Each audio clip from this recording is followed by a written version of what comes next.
Assalamualaikum warahmatullahi wabarakatuh. Terima kasih kepada para mahasiswa yang telah hadir di dalam perkuliahan ini. Kita masih di perkuliahan sistem mekanikal, di mana di minggu yang ke-13 ini kita akan membahas sebuah sistem yang paling krusial, terutama di Kota Batam ini, yaitu sistem penangkal petir.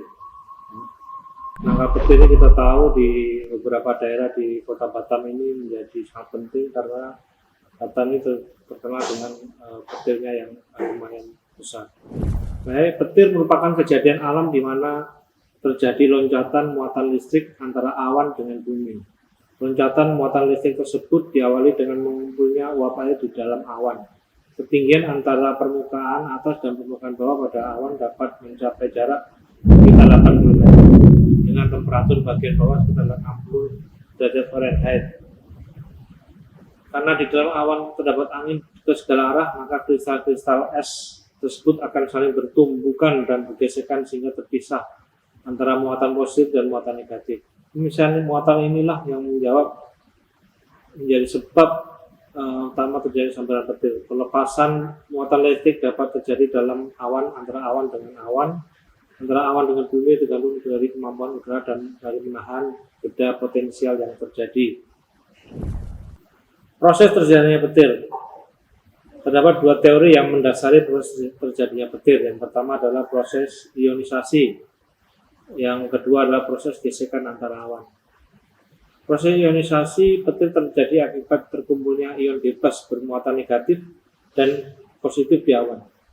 Ion listrik dihasilkan oleh gesekan antara awan, dan kejadian ionisasi ini disebabkan oleh perubahan bentuk air, mulai dari cair menjadi gas atau sebaliknya, bahkan perubahan padat es menjadi cair. Ion bebas menempati permukaan awan, bergerak mengikuti angin yang berembus.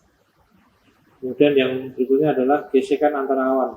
Pada awalnya awan bergerak mengikuti arah angin. Selama proses bergeraknya awan ini maka saling bergesekan satu dengan yang lain. Proses ini terakhir elektron-elektron bebas yang memenuhi permukaan awan. Proses ini bisa digambarkan secara sederhana pada sebuah penggaris ya. Kemudian akibat yang ditimbulkan petir, akibat elektrikal, terjadinya arus listrik berkekuatan tinggi, dapat mencapai ribuan ampere. Akibat termal, terjadi panas sehingga dapat membakar benda-benda yang terkena petir. Pohon hangus. Akibat mekanikal, terjadinya pergeseran dan pergerakan benda-benda yang dilalui arus listrik akibat getaran ledakan atau naik. Daerah sambaran petir. Yang pertama adalah daerah yang basah dan berair. Air adalah penghantar listrik yang baik. Kedua adalah daerah yang terbuka. Yang ketiga adalah pohon yang tinggi, tempat bangunan tinggi maupun rendah. Yang kelima, tiang listrik, tegangan tinggi, menengah atau rendah. Dan keenam, gadu-gadu distribusi listrik. Ini gambar ilustrasi di sebelahnya adalah daerah terbuka sambar petir ya. Batam sangat banyak ini. Kemudian tiang listrik yang sambar petir. Sistem penangkal petir. Penangkal petir adalah rangkaian jalur yang digunakan untuk memperlancar jalan dari petir yang akan menuju ke permukaan perut bumi tanpa merusak bangunan dan peralatan yang dilewatinya. Sistem penangkal petir alami. Sistem ini menggunakan pohon cemara glodok sebagai penangkalnya. Ini di Batam banyak. Pohon ini seperti batang penangkal petir karena memiliki ujung yang runcing sehingga ketika sambar petir lewat maka akan mengenainya. Sistem penangkal petir buatan. Berbagai usaha dilakukan oleh tiap stasiun pemancar dan pemilik gedung-gedung yang tinggi untuk melakukan proteksi terhadap sambaran petir, di mana untuk memasang suatu sistem penangkal ini dibutuhkan beberapa komponen utama seperti air termination, ujung penangkal, down conductor, penghantar turun, dan earth termination atau ujung pengetahanan. Ini banyak bahasanya grounding. Kemudian komponen utama sistem penangkal petir buatan. Yang satu air termination. Ini adalah ujung penangkal. Ujung penangkal atau lebih sering disebut pinial adalah perangkat utama yang melakukan kontak langsung terhadap sambaran petir di udara. Ini yang disambar ini, ujung penangkal ini. Oleh sebab itu ujung pinial sebagai ujung tombak penangkal muatan di tempat tertinggi pada bangunan asal memancar dan bangunan lainnya. Bahan bakunya tembakau, bronze, dan steel. Yang kedua adalah down conductor, penghantar turun. Umumnya pakai kaos konduktor jenis bor koper, tembaga, telanjang, BC 60, BC 50 itu itunya, diameternya yang lebih besar, yaitu menara sebagai konduktor atau arus petir ke tanah. Ini menara yang besar itu bisa menjadi konduktor juga. Third elimination atau uji pengetahuan atau yang biasa kami di lapangan ini sebut bahwa ini adalah grounding ya. Pengetahuan atau grounding atau earth elimination yang dimaksud adalah pengetahuan bagian dari peralatan yang pada kerja normal tidak dilalui arus. Ujung pengetahuan yang dimaksud adalah elektroda pengetahuan. Adapun tujuan yang ingin dicapai adalah adanya pembatasan tegangan antara bagian-bagian peralatan yang tidak dialiri arus dengan tanah sampai pada harga yang tidak membahayakan, baik dalam keadaan normal maupun tidak. Selain itu agar didapat impedensi sekecil mungkin untuk jalan balik arus hubung singkat ke tanah. Ya. Dengan demikian pengetahuan adalah suatu elektroda yang tertanam ke tanah dengan metode tertentu untuk mencapai tujuan di atas. Dengan demikian maka arus yang turun dari konduktor dapat mengalir ke tanah dengan sebaik mungkin. Kemudian sistem konvensional atau sistem Faraday. Ini ada beberapa sistem penangkap petir ya. Yang pertama yaitu sistem konvensional atau sistem Faraday atau Franklin. Faraday dan juga Franklin mengetengahkan sistem yang sama tentang penyaluran petir ini, yaitu sistem penyalur arus listrik yang menghubungkan antara bagian atas bangunan dan grounding yang bersama ya, dengan sistem pelindungnya yang dihasilkan ujung penerima splitser adalah sama rentang 30 dan 45 derajat. Perbedaannya adalah sistem yang dikembangkan oleh Faraday bahwa kabel penghantar terletak pada sisi luar bangunan, dengan pertimbangan bahwa kabel penghantar juga berfungsi sebagai penerima sambaran berupa sangkar elektris atau biasa disebut sangkar Faraday. Sangkar Faraday ini merupakan penyempurnaan dari sistem penyalur petir Franklin Root. Misalnya yang kiri ini sangkar Faraday, yang sini sistem Franklin, hampir sama.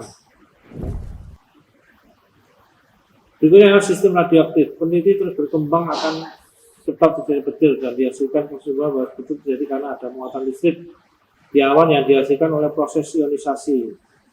Maka penggagalan proses ionisasi dilakukan dengan cara memakai zat radiasi, misalnya radium-226 dan americium-241. Karena dua bahan ini mampu menghembuskan ion radiasi yang bisa menetralkan muatan listrik awan. Sedangkan manfaat hemburan ion radiasi ini menambah muatan pada ujung finial. Dan bila awan yang bermuatan besar yang tidak mampu dinetralkan kemudian menyambar, maka akan condong mengenai penangkap petir ini. Yang berikutnya adalah sistem elektrostatis. Prinsip kerja penangkap petir mengadopsi banyak sistem penangkap petir radioaktif, yaitu menambah muatan pada ujung finial, ujung untuk disambar. Nah, ini yang sering kita pakai ya, penangkap petir kurun 150 elektrostatis ini. Penangkap petir kurun 150 elektrostatis atau radius adalah radiusnya 150 ya.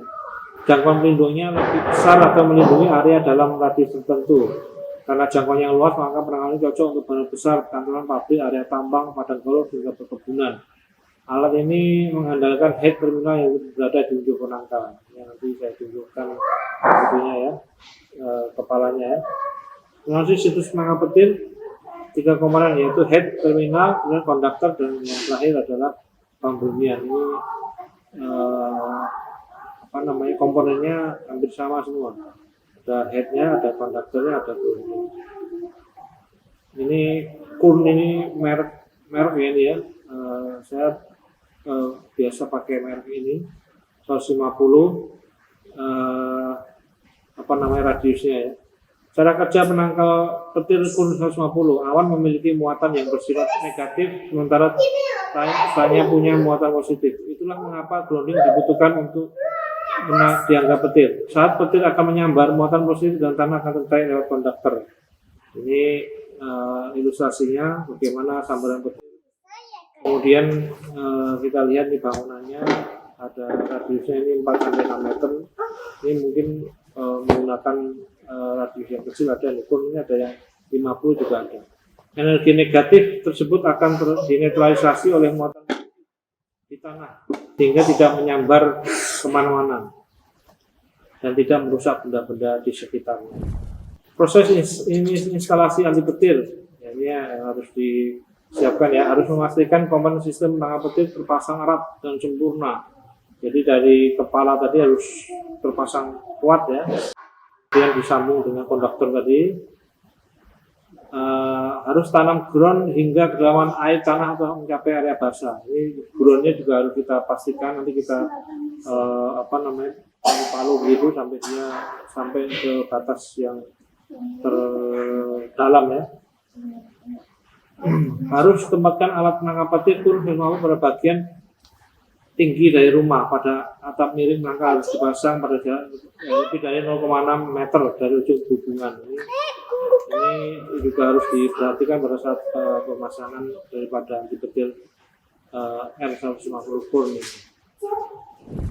Ini ada contoh daripada gambar daripada penangkap petir ini itunya Kurn-nya. Kemudian ini ada groundingnya. Ini area yang akan diproteksi 150. Kemudian kita bisa lihat di sini berada di posisi di paling tengah ini ya. Ini dia akan mengcover 150 radius daripada bangunan sampai ke dalam parkiran segala macam. Ini detail daripada gambar penangkap petir. Ini kita lihat ada groundingnya, kemudian ini ada tutup-penutup, ini juga dijual terpisah ya, di pasar sudah siap semua ini. Baik, kemudian kita ke tugas ya. Cari dan gambarkan denah bangunan dengan sistem penangkap petirnya. Tuangkan dalam PowerPoint presentasi. Nanti dimasukkan di presentasi. Nanti kita akan ketemu di minggu depan. Kita akan bahas ini bagaimana kalian menjelaskan apa yang kalian gunakan, kemudian bagaimana kalian memahami apa yang kita sampaikan di dalam materi hari ini. Saya kira itu. Terima kasih kepada teman-teman semua. Tetap jaga kesehatan, prokes tetap dijalankan. Terima kasih. Wabillahi taufiq wal hidayah. Wassalamualaikum warahmatullahi wabarakatuh.